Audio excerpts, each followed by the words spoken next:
Bom, aí nós vamos perder um pouquinho de tempo aqui nesse slide para discutir o seguinte. Aqui realmente nós vamos começar a tentar discutir o que seria razoável, né, para a gente definir como valor futuro nessa operação que você está me emprestando R$1.000, né? Quer dizer, quanto que seria razoável você receber daqui a um ano por isso? E a primeira pergunta que eu vou fazer para vocês aqui, né, é essa: será que o valor futuro ele vai ter que ser sempre maior numa operação como essa, para você aceitar essa operação que o valor presente? Você aceitaria receber R$1.000 daqui a um ano?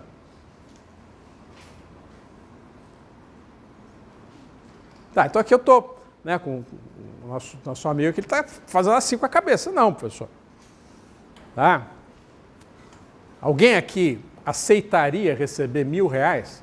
Você aceitaria receber R$1.000, me emprestar 1.000 para receber 1.000 daqui a um ano? Tá. Agora, é interessante a gente discutir, né? Quer dizer, todo mundo aqui eu estou vendo que está mais ou menos concordando, né, com essa ideia, falar, pessoal, tem que receber mais do que 1.000.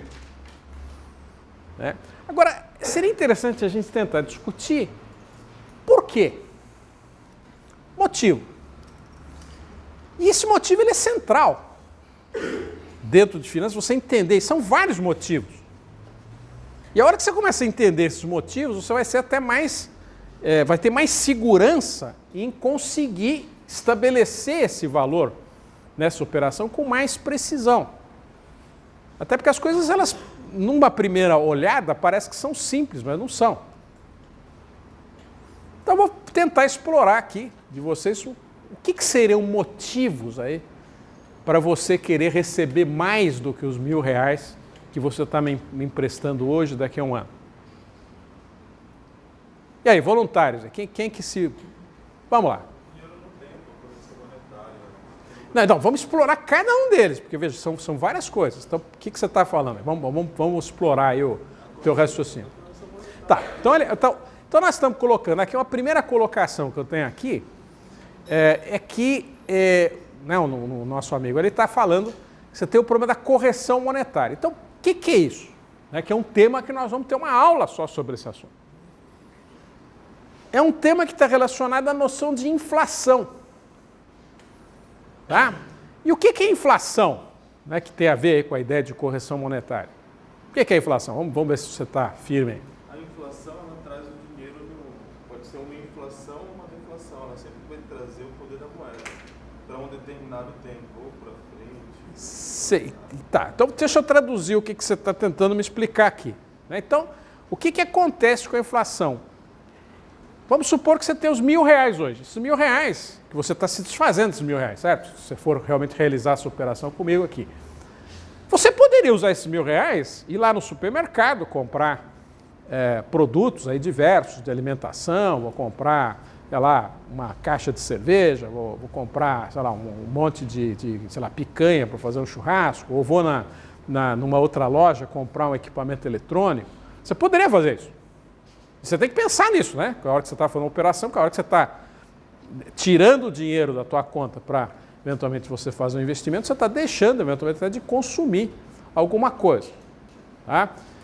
E o que é a ideia da inflação? E que é muito importante no Brasil. Tá? Então, a ideia da inflação aqui no Brasil é a ideia de você,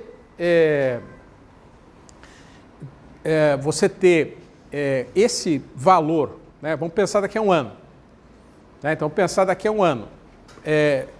Será que você conseguiria comprar daqui a um ano as mesmas coisas que você compraria hoje com R$1.000? Tá? O que vai acontecer na prática? Por que não vai ser possível fazer isso? Então, o que acontece com a inflação? O que é a inflação? Quer dizer, os preços daqueles bens e serviços que a gente está acostumado a comprar tendem a crescer ao longo do tempo. Por uma série de razões que nós vamos discutir aqui. Então, uma aula quase que focada inteira nessa questão da inflação, porque ela acaba sendo importantíssima para você entender, uma série de processos, uma série de ideias, né, na área de finanças, matemática financeira. Tá? Então pode ser que daqui a um ano você precise quase que 10% a mais, se a inflação for 10%, de dinheiro para comprar as mesmas coisas. Então, pode ser que você pense, poxa, se eu for aceitar R$1.000 daqui a um ano, eu vou comprar menos coisas, eu vou estar perdendo no fundo, em termos de bens e serviços que eu poderia comprar hoje. Tá? E essa inflação ela é importante no Brasil, ela tem sido elevada? Sim. Tá? No passado já foi muito mais. Nós tínhamos períodos aqui que você que eventualmente recebia um salário, no dia que você recebia o seu salário, você já tinha que correr no supermercado, porque já no dia seguinte os preços já seriam outros, muito mais altos. Subia num mês, podia 10%, 20%, 30%. Né? Nós não estamos mais nesse mundo aí. Mas a inflação ela não tem sido baixa. Né? Nós vamos ver aí o que tem acontecido. Nós estamos num período em que ela está começando a ser um pouco mais estabilizada agora. Né? Mas nós passamos aí para 1, 2 anos de inflação um pouco mais elevada. Então, você vai ter que pensar, na hora que você está definindo esse valor futuro, nesse aspecto. A correção monetária, a inflação, ou seja, eu tenho que compensar, porque se de repente a inflação for 10%, eu vou ter que cobrar no mínimo 1.100 para comprar a mesma coisa que eu compraria hoje. Veja que eu não estaria ganhando nada, eu simplesmente estaria preservando aquilo que eu tenho hoje, né, os R$1.000 hoje. Então, certamente é um motivo importante que eu vou ter que considerar para efeito de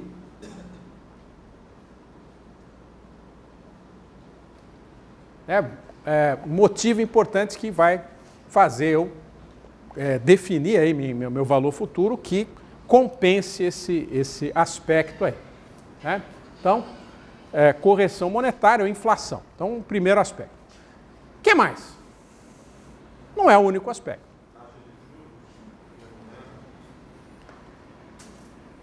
Vamos ver aqui. Ele é aqui também. O que você... Ele está falando em risco, ele está falando em taxa de juros aqui. Né? São dois elementos aí. Vamos tentar traduzir. Vamos falar primeiro a taxa de juros. O que você está pensando em termos de taxa de juros? A poupança ela remunera 0,5% ao mês. Então, o que você está falando é o seguinte, olha, existem outros investimentos que eu posso considerar. Em vez de eu emprestar os R$1.000 para o professor, existem outros, nós vamos ver daqui a pouco. E seria interessante eu saber qual está sendo a taxa de juros associada a essas outras operações, porque com isso eu posso definir um valor que vai ser mais razoável do seu ponto de vista, e se o professor aceitar, pode ser que se chegue a um acordo aí. Tá? Então o que a gente chama isso é de custo de oportunidade. Quer dizer, o seu dinheiro, na realidade, ele pode ser utilizado em outros investimentos. E esses outros investimentos vão definir referências de taxa que você vai ter que avaliar. E vão ter dificuldades diferentes, vão ter riscos diferentes. Tá? E certamente, nesse processo de você definir a taxa de juros ou o valor futuro aí, né, porque ao você definir o valor futuro como valor presente já está definido, você vai implicitamente estar definindo uma taxa de juros nessa operação. Você pode até falar para mim, olha, eu vou te cobrar essa taxa de juros, isso aí vai definir o valor futuro. Você veja que é equivalente nessa nossa discussão aqui. Né? Porque ao definir o valor futuro, eu estou definindo o J, porque o valor presente está definido, é R$1.000. Tá? Então são duas maneiras de eu falar a mesma coisa aqui. Então, o custo de oportunidade é importante. Nós vamos perder um pouco de tempo aí na segunda parte da aula, exatamente vendo como é que está o mercado hoje.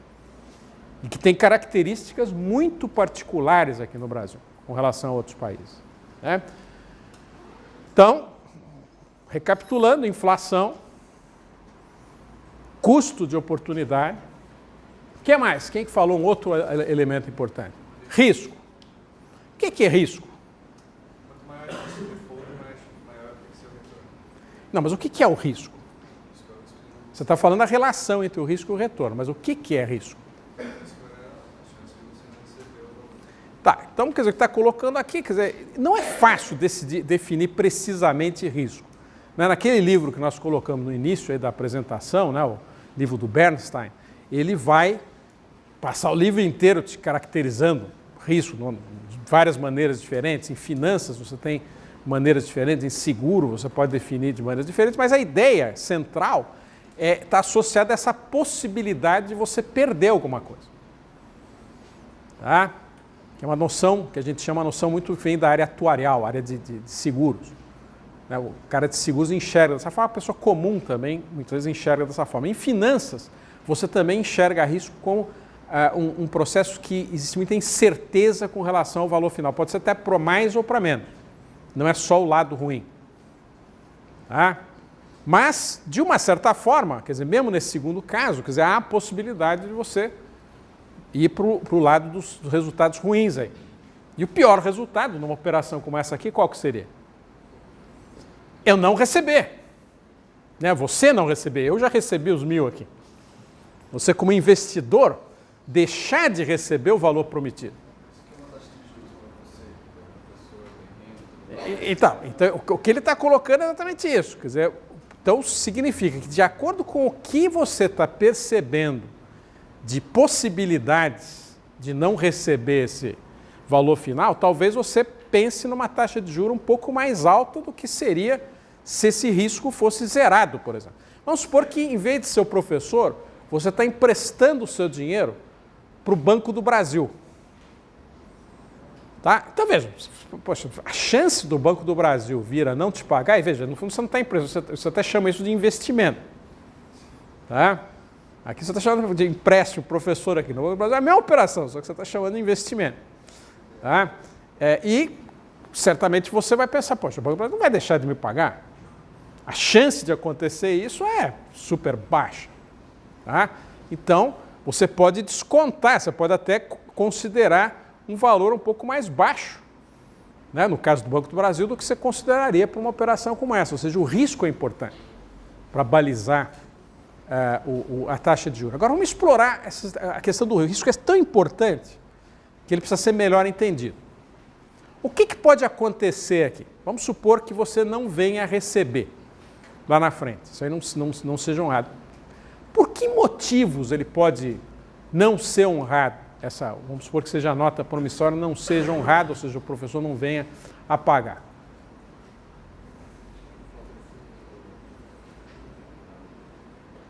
Tá, e veja que isso aí, quer dizer, quem está no mercado financeiro precisa ter um feeling muito grande, uma sensibilidade grande, porque existem várias razões que têm que ser ponderadas. Existem razões que vêm, às vezes, até do próprio caráter da pessoa que está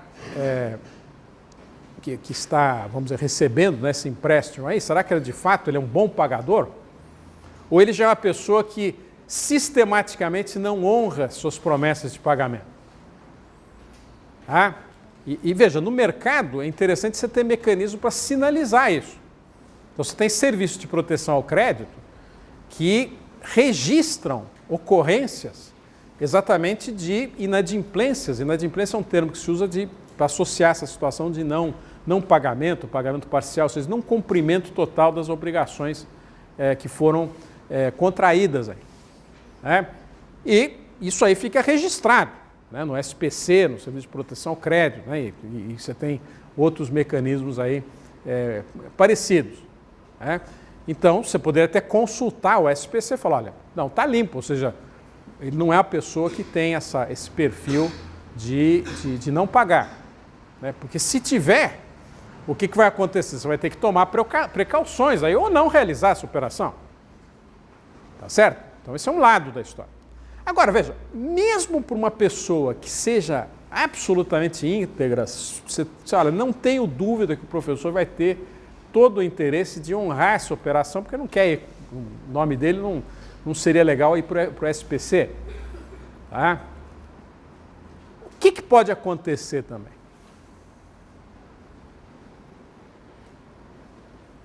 E que você tem que avaliar. Tá? Quer dizer, veja, de repente de boa índole, você fala, não tenho dúvida, o professor tem realmente todo o interesse de me pagar. Tá? Mas o que pode acontecer que pode dificultar esse recebimento dela?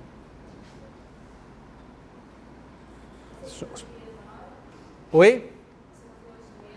Então ela está colocando ali, vamos supor uma situação que a USP não pague o meu salário. Fora do meu controle. Tá? A USP não paga o meu salário, né? Paga por vários meses e eu não tenho como honrar esse pagamento. Veja, não está no meu controle isso. Aí a hora que você vier resgatar a nota, eu falo, não tenho como te pagar. A USP deixou de me pagar e eu não tenho como criar dinheiro do nada. Então, esse é um lado. Tá? Que mais que pode acontecer?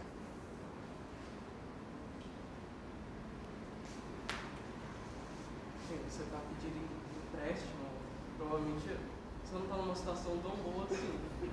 Então, talvez, por exemplo, se você pedir empréstimo para um negócio, esse negócio quebrar, você não ter lucro para... Sim, você está pensando no risco, mas pensa nesse caso particular, professor aqui. Né? Quer dizer, vamos pensar nas situações típicas, que ele colocou ali. Olha, tem um lado, a gente pensou aqui, aquele lado realmente da má fé. O cara já não tinha intenção de pagar. E está cheio no mercado de gente assim. Tá? O outro lado é acontecer alguma coisa comigo que me impeça, eu tenho todo o interesse de pagar, eu vou tentar até renegociar, falar, olha, o primeiro salário que eu receber, o primeiro pagamento que eu faço é para você. E talvez até renegocie com você, olha, te pago um juro a mais. O professor pode ser demitido. Posso ser exatamente. Tá, olha, quantos profissionais no mercado têm dificuldade de honrar suas obrigações porque foram demitidos? Tá? Então, o que vai acontecer? Você vai ter que ter algum jeito, você vai ter que renegociar isso. Então, veja, quem está definindo a taxa de juros vai ter que ponderar esses fatores numa operação como essa que nós estamos pensando aqui. Tá? E diferente, olha, se eu fizesse isso com o Banco do Brasil, a chance de algum evento desconhecido aí vir a fazer o Banco no Brasil não pagar, é bem difícil isso. Mas pode acontecer, pode ser que o governo estabeleça aí uma lei, né, maluca aí, que fala, olha, num período aí de um ano os bancos não vão pagar as obrigações que foram contraídas. Tá? E veja que isso é difícil acontecer no momento atual, mas no passado aconteceu isso aproximadamente. Tá? Na época do governo Collor, aí você teve uma série de medidas aí que acabaram dificultando, né, o recebimento. E veja, não é culpa do banco. Culpa, de repente, uma legislação maluca, algum decreto, sei lá, uma coisa que tenha acontecido e que vocês certamente devem pensar. Poxa, muito difícil vir acontecer isso. Mais fácil acontecer com o professor. Dele ser demitido, ou de ser, sei lá, da USP deixar de pagar. Agora, o que pode acontecer além disso? Oi? Pode ser morto. Ó, tá aqui, ó. Detalhe interessante. Ele está falando aqui, pode ser que o professor morra. Ah? Não, veja, se você está pensando em operações financeiras, você tem que pensar em tudo. Veja, qual que é o risco de eu vir a falecer durante esse um ano aqui? Ninguém gosta de pensar nisso, mas você tem que pensar. Ah? Se você for no IBGE, Instituto Brasileiro de Geografia e Estatística, uma das coisas que o IBGE contabiliza ou calcula são as chamadas tábuas de mortalidade. Então, o que são as tábuas de mortalidade? Quer dizer, em função da sua idade, no Brasil, para um brasileiro médio, ele calcula a probabilidade de você morrer no espaço de um ano. Tá? Então, o que deve acontecer? Na medida que você vai ficando mais velho, aumenta essa probabilidade. Tá? Na minha condição, eu estimo que isso seja aproximadamente na faixa de 1%. Tá? Quer dizer, o que significa isso? Para pessoas parecidas comigo, de cada 100 pessoas, uma não vai pagar por essa razão, vai morrer. Significa 1% de taxa de mortalidade para esse próximo ano aí. Então, veja, o que vai acontecer? Veja, o risco ele também inclui essa situação. E aí o que vai acontecer se eu morrer? Veja que eu tinha toda a intenção de te pagar, certo? Aí você vai... Para quem que vai me pagar? Não, vai te pagar. De repente você vai na minha esposa, meus filhos, olha, estou com essa nota promissória aqui do professor, né? Ele fala, não, isso é problema dele, já morreu. Aí você vai ter que ver como é que a legislação trata essa situação, se você tem direitos, se os herdeiros têm que honrar as dívidas aí que foram contraídas. Então veja que é uma situação complicada. E é uma situação tão complicada que em muitas operações financeiras você embute um seguro, tá, que cobre exatamente esse tipo de situação. Tá? Então, em financiamentos de grande porte, muitas vezes você inclui lá até um custo na operação, que é um prêmio de seguro, e esse seguro ele vai ressarcir, né, de repente, o investidor, que, nesse caso você aí, que seria essa situação, quer dizer, ele te pagaria aquele valor que foi prometido, vamos dizer assim. Né? Em muitos consórcios, você tem essa situação, quer dizer, se a pessoa que está você comprou aí um consórcio de um carro, tal, né, se morreu, né, em algumas situações, o contrato seu prevê que o seu consórcio vai ser quitado automaticamente. Tá? E os herdeiros vão herdar aí o carro que for objeto aí desse consórcio. Né? Então, você precisa analisar também esse tipo de situação. Então, só para você ter uma ideia, um risco como nesse caso aí, de uma probabilidade de 1% de eu morrer e você não vir a receber, isso levaria a taxa de juros ser no mínimo 1% mais alta. E veja que não é pouco. Para você compensar esse 1% no meu caso. Então veja, quanto mais velha a pessoa, maior essa taxa. Tá? Então veja que essa análise ela não é simples. Tá? Então, quer dizer, e ela é uma análise que vai ter que envolver todos esses fatores. Você tem mais um outro fator, né? Deixa eu colocar aqui os que a gente já listou, né? Nós já discutimos. Um outro seria essa questão da liquidez. A liquidez é mais do teu lado. Vamos supor que antes de chegar ao fim de um ano aí, quando você vai receber o valor prometido aí, você precise de dinheiro. Será que você tem jeito de transformar essa nota promissória em dinheiro? Você vai ver que o mercado financeiro é muito sofisticado. Tá? Possivelmente sim. Você vai ter gente que vai pensar da mesma forma que você pensou originalmente. Olha, eu vou comprar essa nota promissória por um valor mais baixo, com a expectativa de eu receber esse valor prometido lá na frente. Mas veja que não vai ser fácil, você vai ter que ir, você vai ter que fazer sua lição de casa, vai ser custoso para você buscar essas pessoas que eventualmente têm esse interesse. Isso a gente chama frequentemente, essa dificuldade de você transformar um instrumento financeiro em dinheiro, de liquidez. E veja que isso você tem que levar um pouco em conta, porque se você tiver que vender essa nota no meio do caminho aí, transformá-la em dinheiro, você vai perder dinheiro. Porque você vai receber menos do que você potencialmente receberia se você ficasse até o final da operação. Mas veja que esse é um problema seu, pode ser que você tenha problema, você foi demitido, você, sei lá, perdeu sua fonte de renda e aí você vai precisar de dinheiro. Você tem a nota promissória.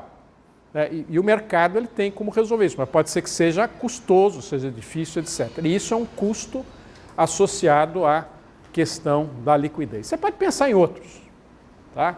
Então veja que não é fácil, né, você realmente definir de uma forma apropriada esse valor final aí, e que vai definir uma taxa de juro para a operação. Tá? Bom, vamos então falar um pouquinho do custo de oportunidade aqui no Brasil. Até para você ter uma ideia do que a gente tem no nosso mercado. Né? Bases aí para o custo de oportunidade são as taxas de juro praticadas no mercado. Então eu vou mostrar algumas taxas importantes aqui. E esse primeiro slide está mostrando as taxas de juros associadas a operações de baixo risco. Hoje, isso aqui são os dados agora de fevereiro, março de 2017. Caderneta de poupança, hoje, está pagando em base anual 6,54%. Ou seja, aquela taxa de juros, né, na operação que a gente pensou agora há pouco, ela seria, se fosse aplicado o dinheiro na caderneta de poupança, 6,54%. Uma característica importante da caderneta de poupança é que não incide imposto de renda.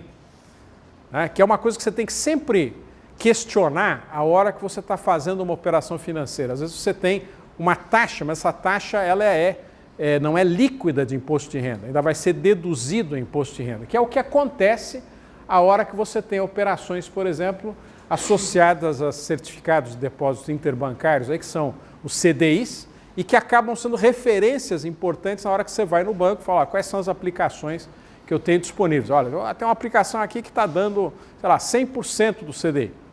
Tá, o CDI hoje está em torno aí de 12,13% ao ano.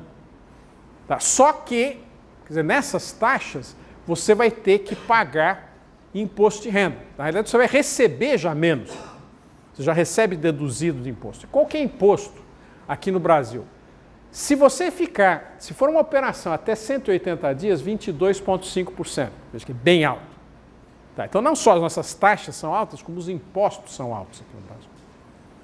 Tá?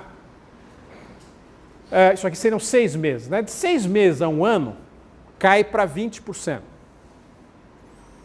Tá? Entre 1 e 2 anos, 17,5%. E acima de 2 anos, o limite é de 15%, mínimo. Então, operações de mais longo prazo, você paga menos imposto. Tá? Então, veja, desses 12%, a gente vai ter que deduzir. Mas mesmo deduzindo, né, os 22%, você vai hoje receber mais, aplicando aí em alguma coisa que você receba um valor próximo da CDI, ou até aplicando em títulos públicos que estejam pagando o valor da Selic. Existem títulos que são, vamos dizer, a referência de taxa de juros é a própria Selic, que é uma taxa referencial que você vê nos jornais aí sendo quase que definida aí por comitês governamentais, etc. E hoje essa taxa está em torno de 12,15%. Ela vem caindo, né, um pouquinho agora nesses últimos meses aí. Então, hoje em torno de 12%, né, mas com essa questão do imposto aí que você tem que pagar. Então, vamos dizer, na prática, você vai ter alguma coisa em torno de 10%. Né? Além disso, você tem outros eventuais impostos para operações mais de curto prazo, IOF, etc, etc. Então, você precisa estar meio atento aí para você considerar na tua conta todas essas questões. Bom, vamos supor que você vai aplicar o seu dinheiro em ações. Eu vou pegar meus R$1.000 e vou comprar ação da Petrobras. Então, veja, isso aqui é um gráfico que está mostrando a variação do preço da ação da Petrobras aí nos últimos, desde 2013. Tá? Os últimos 5 anos, 4, 5 anos. Aí. Então você veja que essa variação é grande. Né? Você tem aí um pico, aqui em agosto de 2014, né, que chegou a 23,35, já que já foi até mais alto no passado mais remoto aí. Quando chegou aqui nesse vale aqui embaixo, 2016, fevereiro de 2016, ela caiu para 4,45. Então ela caiu, naquela nossa conta de taxa de juro aí, quer dizer, como se fosse uma taxa de retorno de menos 81%. De fevereiro de 2016 para março de 2017, para a situação atual, deu um pulo de 4,45 foi para 14,31. Um crescimento, né? E veja que o crescimento é sempre calculado sobre a base inicial, de 221%. Tá? Ou seja, teria sido um alto negócio. Se você tivesse comprado o ano passado, né, nessa época aqui, quer dizer, hoje você teria um investimento que teria te dado 221%. Então, o que é importante, a hora que você vai para investimentos dessa natureza, que são especulativos. O que é especulação? Você comprar alguma coisa com a expectativa de que aquilo vai subir de preço, você vai vender, você vai ganhar. Só que há muito risco, ele pode cair o preço. E veja, o comportamento que você tem, né, num mercado como esse. Comportamento complicado. Agora, a expectativa das ações é que no longo prazo, você pensando em como investimento de 20, 30 anos aí, 10, 15, 20, 30 anos, quer dizer, isso aí pode ser um investimento eventualmente interessante, porque aí você está pensando num prazo que não é esse curto prazo em que as variações elas são mais significativas. Então, se você comprar, né, o que chama de comprar bem, comprar no momento que os preços são baixos, tá? Empresas que são sólidas, empresas que têm potencial, quer dizer, no longo prazo, né, você pode eventualmente se dar bem. Frequentemente na área de ações não é uma ideia boa você comprar uma única ação. A ideia é você comprar um conjunto de ações, o que faz essa variabilidade diminuir um pouquinho. Então, só para você ter uma ideia, aqui eu estou mostrando a variação do índice Bovespa. E o que é o índice Bovespa? É um índice que reflete o comportamento de preços de um conjunto de ações que é representativo do mercado brasileiro. Né? Então, quer dizer, na prática, existem investimentos que são lastreados aí, ou seguem, a sua rentabilidade segue exatamente a variação do índice Bovespa. Então, esse índice Bovespa vai ter lá uma composição que tem a Petrobras, que tem a Vale do Rio Doce, que tem, enfim, um número grande de companhias que representam um percentual de valor, né, no mercado específico a cada momento. Então, esse índice está seguindo, né, o Bovespa. Então, o que aconteceu, veja, de fevereiro do ano passado para fevereiro desse ano? Você estava 40 mil em fevereiro, agora em fevereiro 69 mil, né? Aqui na realidade 2017, né? Que não está certo o slide. Ontem, veja, fevereiro 69 mil, ontem 62.980, já caiu. Então, ainda que no curto prazo você teve um crescimento grande, né? Se você olhar para trás, você vai ver que também cai. Tá? Então você precisa tomar cuidado. Então isso aqui já são investimentos de mais risco. Do lado dos empréstimos agora, vamos ver as taxas praticadas no mercado. Aqui o negócio é brutal. Tá? Se você precisar de dinheiro, e por isso que de repente o professor está preocupado em conversar com você, para ver se interessa, porque ele não quer pagar essas taxas. Tá? Então, veja, se você for usar o cheque especial, que é uma linha de crédito fácil que você tem nos bancos aí, que normalmente quando você abre uma conta, muitas vezes já está atrelada a essa conta, o cheque especial. O que é o cheque especial? É permitir que a sua conta fique no negativo, e quando está no negativo, você vai pagar juros pelo período que você ficar negativo aí na conta. Então, em média, hoje, 307% ao ano. Tá? Loucura. Cartão de crédito. Se você for utilizar, de fato, o cartão de crédito para financiar as suas compras, né? Muita gente usa o cartão, mas não financia. Ele simplesmente paga o cartão de crédito. No momento que vem a fatura, ele paga. Você talvez tenha um custo de uso do cartão que seria somente a taxa que o banco eventualmente pode te cobrar anual para o uso desse cartão. Mas fora isso, você não teria custo. Mas se você financiar, né, você compra alguma coisa e você financia isso por vários meses, a taxa hoje, em média, 444%. Empréstimo pessoal. Você ir no banco, né, conversar lá com o gerente, os bancos já têm linhas de crédito pessoal, quer dizer, a média já cai para 71%, em torno de 71%. Veja que ainda é alto, mas muito mais baixo do que as linhas anteriores. Né? Como nós falamos na aula passada, muita empresa se financia, especialmente empresas familiares, empresas pequenas, no cheque especial. Tá? Isso aí é uma loucura. Né? Quer dizer, por essa razão e outras aí, mas uma delas é essa, quer dizer, a empresa não consegue sobreviver. Né? Financiamento de veículos, 31,4%. Veja como é bem mais baixo. E por que isso? Porque o veículo, no fundo, que você está comprando, acaba sendo a garantia do financiamento. Tá? Operações comerciais, de um modo geral, 35% a 160%.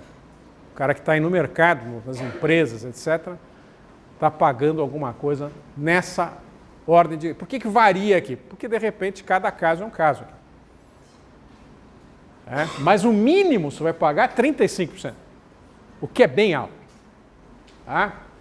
Vamos ver o que é... Por que eu estou falando que é alto? Vamos ver o que acontece em outros países. Estados Unidos. Qual que é a taxa de juros anual que as empresas que têm um bom cadastro, aí, que seria o caso aí dos 35% que a gente viu no slide anterior? 3,75%. Tá? Então, quando a gente fala que o juro aqui é alto no Brasil, é que é alto mesmo. Não é que ele é marginalmente mais alto, ele é bem alto. Cartão de crédito, que nós vimos aí que está na mais de 400% aí, 15,5%. Então você pode usar o crédito nos Estados Unidos, na Europa, etc. É algo bem acessível. Financiamento imobiliário, 3% a 5%. Quer dizer, é fácil você comprar imóveis e financiar. Longo prazo. Crédito pessoal, né? De 4,5% a 25%, em função do nível de risco. 25% está muito mais baixo do que nós acabamos de ver para o empréstimo pessoal no Brasil, é para o cara de alto risco. O de baixo risco, 4,5%. Tá? Não é diferença grande. Títulos públicos, aquilo que são os empréstimos, as promessas de pagamento dos governos. Quanto que os governos dos vários países estão pagando de juro aí? Estados Unidos, menos de 1%, 0,92%. Eurozona, ali que seria a zona da comunidade europeia, negativo, 0,5%. Tá? Japão, aparece ali, 0%. Brasil, coloquei ali a Selic, 12,15%. Uma das taxas mais altas do mundo em títulos públicos. Então, muitos investidores internacionais se interessam em investir no Brasil. Nós vamos discutir isso. Quando estivermos falando em inflação, nós vamos discutir um pouco por que essas taxas aqui são altas, e muito dessa taxa alta vem das operações envolvendo títulos públicos aí. O governo emprestando dinheiro, e para emprestar muito dinheiro ele precisa pagar taxas elevadas. Tá? Então, só finalizando, então, quer dizer, a gente viu hoje, né, quer dizer, as noções mais fundamentais aí, envolvendo as definições relativas a juro, né, a valor de promessas de pagamento, e vimos que o mercado brasileiro ele é muito, assim, tem características muito particulares. E essa característica particular é exatamente trabalhar com taxas exorbitantemente elevadas. Isso traz consequências as mais diversas aí. Ok? Então, muito obrigado a todos.